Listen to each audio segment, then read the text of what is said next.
everyone. This side Himalayan Akrist Madan from the Himalayan Foundation Chandigarh. जैसा कि आपको पता ही है, आज 15 जनवरी को हमारा देश आर्मी डे मना रहा है और इसी के तहत हमारे साथ जुड़े हैं retired colonel Harpreet Singh ji.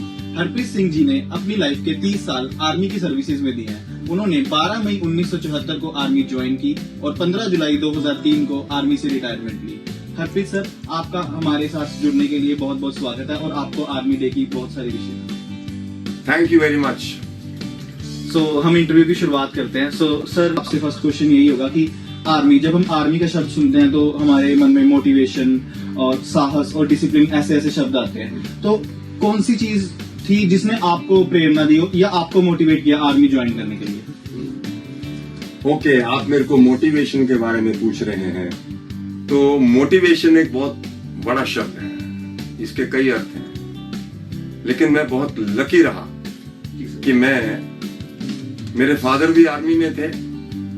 My father was a colonel in the army.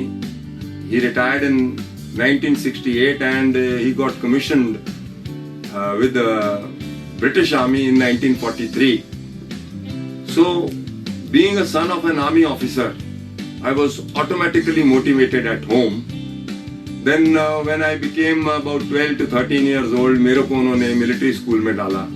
The name of my school was King George's Royal Indian Military College, Dholpur, Rajasthan. तो वहाँ स्कूल में भी लाइफ बड़ी टफ थी. फिजिकल फिटनेस पे बहुत ध्यान दिया जाता था. पढ़ाई लिखाई होती थी, सोशल एक्टिविटीज होती थी. वहां से मैं अच्छे नंबर्स लेके अच्छी डिवीजन लेके पास आउट हुआ. And then I studied 1 year in DAV college Jalandhar doing my intermediate. वहां से फिर मैंने रिटन एग्जाम दिया आर्मी के लिए और मैं उसमें पास हो गया.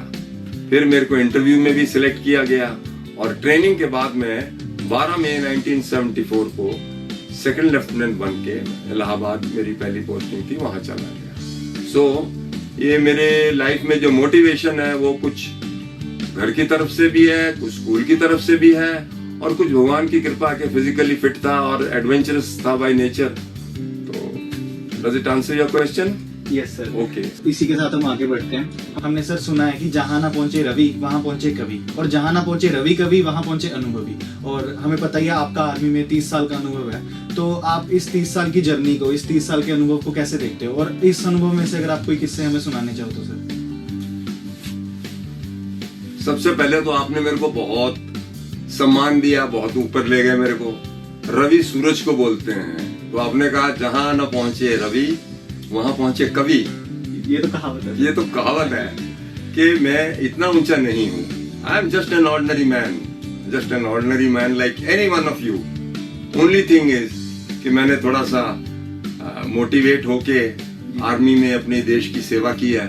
तो आपकी बड़ापन है कि मेरे को बड़ा बना रहे हैं. तो I am just an ordinary citizen of India like anybody else.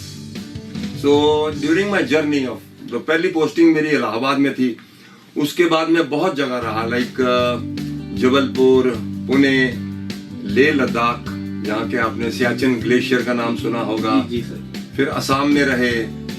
तो इसी दौरान 30 इयर्स में मैरिज भी हुई, बाल बच्चों का जन्म भी हुआ एंड अच्छी हैप्पी फैमिली भी रही. जहां जहां गवर्नमेंट ने भेजा हम लोग जाते रहे. साथ साथ तरक्की भी मिलती रही. मेजर बने, कर्नल बने और बड़े बड़े कोर्सेज किए, पढ़ाई लिखाई की. तो it was a beautiful journey. Only thing which I can remember is के लेह में जब थे तो वहां -20, 30, 40 डिग्री जाता है. तो कोई प्रॉब्लम नहीं थी. गर्म कपड़े पहन के घूमते थे, थोड़ी आग के पास बैठते थे, फिजिकली फिट रहते थे. और जब राजस्थान में गए, ये जोधपुर और जैसलमेर, बीकानेर, वहां पे टेम्परेचर 48 डिग्री तक जाता था. तो इस शरीर ने, आप देख लो, -40 और +48, ओके, -50 एंड +50 इसको बर्दाश्त किया है. तो it is not an ordinary thing. ये भगवान की कृपा के बगैर नहीं हो सकता. तो that is the most beautiful thing and I am fit today, absolutely fit. So sir, जैसे आपने अपनी इलाहाबाद से लेके जोधपुर की 30 साल की अपनी जर्नी बताई, तो मेरा अगला क्वेश्चन यही है कि अगर हम ये 30 साल की जर्नी को ना देखें, अगर मतलब आपको आर्मी ना ज्वाइन करनी होती तो if not army then what, तो आप क्या ज्वाइन करते? हाँ, तो ऐसा था कि आर्मी ज्वाइन करने के लिए एक चांस नहीं मिलता। 18 या 19 साल की उम्र से स्टार्ट हो जाता है। जी। तो पहले रिटन एग्जाम, फिर इंटरव्यू के बाद फिर मेडिकल और फिर ट्रेनिंग। अगर एक ने फेल हो जाता तो दूसरे तीसरे में कहीं तो जाता। अगर वहां पे भी नहीं जाता तो पैरामिलिट्री फोर्सेस है, जैसे कि बॉर्डर सिक्योरिटी फोर्स, ये इंडो तिब्बत बॉर्डर पुलिस वगैरह वगैरह। तो कोशिश ये थी कि सर्विस की नौकरी करनी है। लेकिन अगर फिर भी सेलेक्ट नहीं होता तो मेरे पास मेडिकल स्ट्रीम थी। प्री मेडिकल किया मैंने डीएवी कॉलेज जलंधर से। तो मेरी डॉक्टर बनने की बड़ी ख्वाहिश थी। अभी भी मेरे को डॉक्टर का जो है ना बेंट ऑफ माइंड इंक्लिनेशन है। और अगर वो भी नहीं होता तो आईएएस इंटरव्यू। तो ऐसा है, where there is a will there is a way. कुछ ना कुछ कहीं ना कहीं अच्छी नौकरी वो मैंने करनी ही थी। Thank you so much sir. Sir मेरा अगला सवाल आपसे ये है कि हमने सुना है there is a difference between a common man and an army man. वो डिफरेंस चाहे उनकी हैबिट्स में हो, चाहे उनके कैरेक्टर में हो, चाहे उनकी पर्सनैलिटी में हो। मतलब देखने से ही कई बार पता लग जाता है कि ये पर्सनैलिटी एक आर्मी मैन की पर्सनैलिटी है। तो आप कैसे गुण या कैसे कैरेक्टर्स, एक जो हमारी ऑडियंस है वो नॉर्मल सिटीजन सिविलियंस की ऑडियंस है, एक कैसे कैरेक्टर्स जो आर्मी मैन में होते हैं और एक नॉर्मल सिविलियंस में होते हैं वो डिफरेंस होते हैं, और हमें सिविलियंस को क्या क्या चीजें अडेप्ट करनी चाहिए? ओके, इनका सवाल है कि आर्मी मैन और बेसिकली आर्मी मैन और सिविलियन का क्या फर्क है। माय आंसर इज, मेरे हिसाब से मेरा ऐसा मानना है कि आर्मी मैन और सिविलियन का कोई फर्क नहीं है, क्योंकि सोसाइटी के उसी क्रॉस सेक्शन से वो भी आया है और वो भी आया है। Yes sir. फर्क इतना है, जब उसके फॉर्मेटिव ईयर्स थे, मतलब 12, 14, 15 साल की, तो वो जो आर्मी ज्वाइन की जिसने, उसको थोड़ा मोटिवेट किया, उसके अंदर थोड़ी सी देशभक्ति ज्यादा पैदा कर दी, लव फॉर द कंट्री थोड़ा ज्यादा हो गया, तो उसकी स्ट्रीम थोड़ी सी अलग होगी। ये भी मोटिवेटेड है, ये भी ठीक है, इनकी स्ट्रीम थोड़ी सी अलग होगी। और उसकी वजह से इनकी जो ट्रेनिंग होती, टफ ट्रेनिंग करके इनकी बॉडी लैंग्वेज, सोच, विचार, उठना बैठना, खाना पीना, सब कुछ वो अलग किस्म का हो गया। बट बेसिकली आई फील कोई ज्यादा फर्क नहीं है। किसी को भी मोटिवेट करके किसी भी लेवल तक ले जाया जा सकता है, प्रोवाइडेड उसके मन में तरक्की करने की और ऊपर जाने की जो है एक उसके he should have fire in his belly. जी सर। Thank you. तो सर मेरा नेक्स्ट क्वेश्चन आपसे ये है कि जैसे हमने अभी तक आपकी 30 सालों के अनुभव, 30 सालों की जर्नी को सुना, पर हर जर्नी में एक प्राउड मोमेंट और एक बेस्ट मोमेंट होती है। तो मैं जानना चाहूंगा कि आपकी क्या ऐसी मोमेंट थी जिसने आपको बहुत प्राउड फील करवाया और आप हमारी ऑडियंस के साथ उसको शेयर करना चाहते हैं? आपका जवाब देने से पहले मैं कहना चाहूंगा कि सबको मालूम होना चाहिए, सबको पता होना चाहिए कि आर्मी का रोल क्या है। जी सर। आर्मी के 2 रोल हैं, एक उसका प्राइमरी रोल जिसको बोलते हैं बेसिक रोल, मेन रोल, और दूसरा उसका सेकेंडरी रोल। तो प्राइमरी रोल होता है to guard the nation from external aggression, बोलते हैं बाहर से अटैक हो जाए तो गार्ड करना। जैसे हमारे दुश्मन मुल्क हैं ये Pakistan, China, Sri Lanka and all this, तो ये हमारा बेसिक और प्राइमरी रोल है। सेकेंडरी रोल में जब सिविलियन गवर्नमेंट जो है आपकी सिविल सर्विसेज की सिचुएशन आउट ऑफ कंट्रोल हो जाए, because of communal riots, because of flood relief, because of many other disturbances, रास्ता रोको agitation and all those things, तो उस समय सिविलियन गवर्नमेंट को आके हेल्प करना। तो इतनी लंबी सर्विस में मेरे को अभी तक याद नहीं है कितनी बार मुझे फ्लड रिलीफ के लिए, राइट कंट्रोल के लिए कहाँ भेजा रहा, कहाँ हम लोग जाते रहे। तो ये एक मैटर ऑफ प्राइड था कि अपने देश में जब कोई भी प्रॉब्लम आता था और सिविलियन गवर्नमेंट कंट्रोल नहीं कर पाती थी, तो हमें मौका दिया जाता था, हम उसको एकदम जल्दी से ही कंट्रोल के वापस उसको कंट्रोल करके सिविलियन को वापस दे देते थे। It was a matter of pride.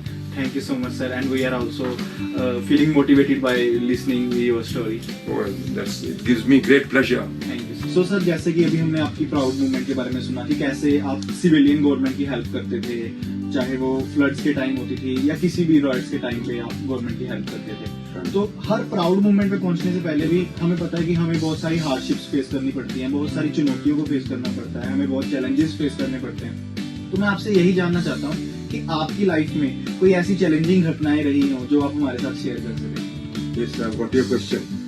The answer is that army is such a beautiful organization. When I say organization, it means a regiment, a battalion, a platoon, a division. और battalion जिसको बोलते हैं हम लोग, वो basic होता है एक। यस। उसके हेड पे एक कर्नल साहब होते हैं, उसको बोलते हैं कमांडिंग ऑफिसर। कमांडिंग। वो जो कमांडिंग ऑफिसर होता है वो उस रेजिमेंट का कर्ता धर्ता होता है। He is like god to us. तो काम के दौरान जहां काम होता है वहां गलतियां भी होंगी। जी सर। और जहां गलतियां होती हैं तो वहां पे सुधार भी होता है। जी सर। तो जब हम गलती करते थे तो हमको बुला के, जब हम जूनियर मैनेजर थे या मिडिल मैनेजर थे, बुला के बिठा के अच्छी तरह समझा के रीजन दे के लॉजिक दे के बताते थे कमांडिंग ऑफिसर के बेटा इसको ऐसे ऐसे करो, आपने ये गलती की है। तो कभी हमको वो जो हमारा एम था लाइफ में उससे डेविएट नहीं होने देते थे। That was the beauty of this. फिर हम जब कमांडिंग ऑफिसर बन गए, हमारे नीचे सर्व करते थे तो हमें उन्हीं के नक्शे कदम पे चलते रहे। तो that is one. Number two, yes sir. ये एक इसमें और फैक्टर है जो लोग बहुत कम जानते हैं कि जो आर्मी ऑफिसर की जो वाइफ होती है, लेडी वाइफ जिसको बोलते हैं, वो उसका बहुत इम्पोर्टेंट, बहुत अहमियत वाला रोल प्ले करती है। वो किसी को नजर नहीं आता। वो रोज सुबह अपने पति को अपने घर से रवाना करती है। उसको ये नहीं मालूम होता है कि शाम को उन्होंने वापस आना है या नहीं आना है। Yes sir. क्योंकि आगे पता नहीं क्या होना है। बट इतने साल तक वो तपस्या करती रहती सारी उम्र की, इसको कुछ ना हो सकता है उनकी तपस्या की वजह से हम लोग, हमारा बेड़ा पार हो गया। That we don't know, unseen. So she's got a very tough life, not an easy life. Yes. That is all. So sir, अभी हमने आपके चैलेंजेस, आपकी प्राउड मूवमेंट, आपकी 20 साल की जर्नी, इलाहाबाद से लेके जोधपुर तक की पोस्टिंग सब जान लिया है। सर, आप इंडिया जैसा बड़ा कंट्री में 30 साल आपने आर्मी में काम किया, आपने इलाहाबाद, जोधपुर, लेह, कहाँ पे आपकी पोस्टिंग नहीं हुई है, तो आप अलग अलग जगहों पे आप गए थे। पर मेरा क्वेश्चन है कि आपकी फेवरेट जगह कौन सी है, फेवरेट पोस्टिंग कहाँ की थी आपकी, और क्यों आपको वो जगह सबसे पसंदीदा है? Okay, this one is a very tough question. He's thrown a very tough question. In our country, all the places are alike. Every place is beautiful, whether it is Mumbai, Pune, Kolkata, Chennai. I've been to all these places. But now, since it's a very personal question you are asking me, I belong to Chandigarh and I was posted in Chandi Mandir for 3 years, long back. So, without second thought, I can say I'm proud to be from Chandigarh, and now we call it the Tri-City. Yes sir. Huh? Yes sir. Okay. So Tri-City is my favorite too sir.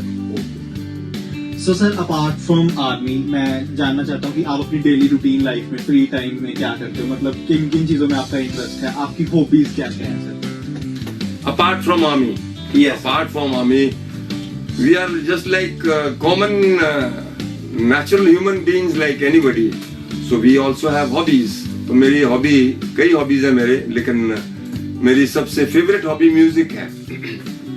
और music में 2 type का music होता है, instrumental और vocal.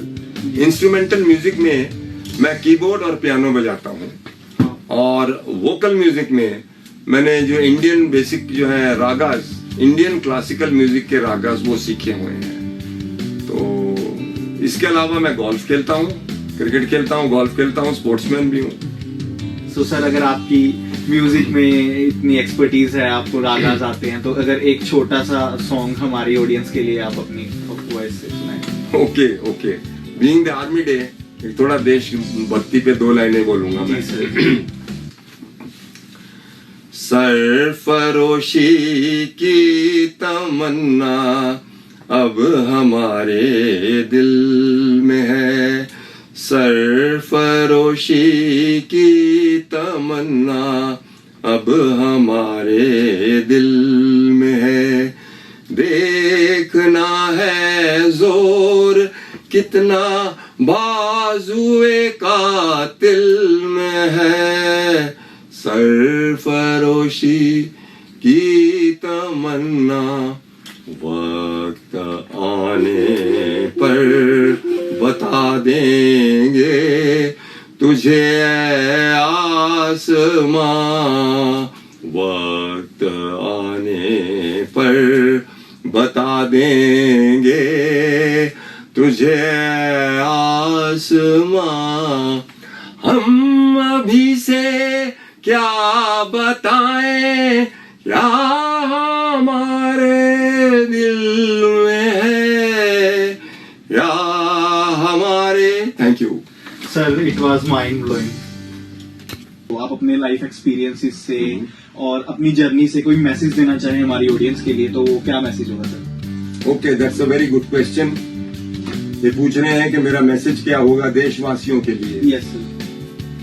तो मेरा जवाब है कि सारे जहां से अच्छा हिंदुस्तान हमारा, हम बुलबुलें हैं इसकी, ये गुलिस्तान हमारा, सारे जहां से अच्छा, इसमें कोई डाउट नहीं है। This is the most beautiful country in the whole world.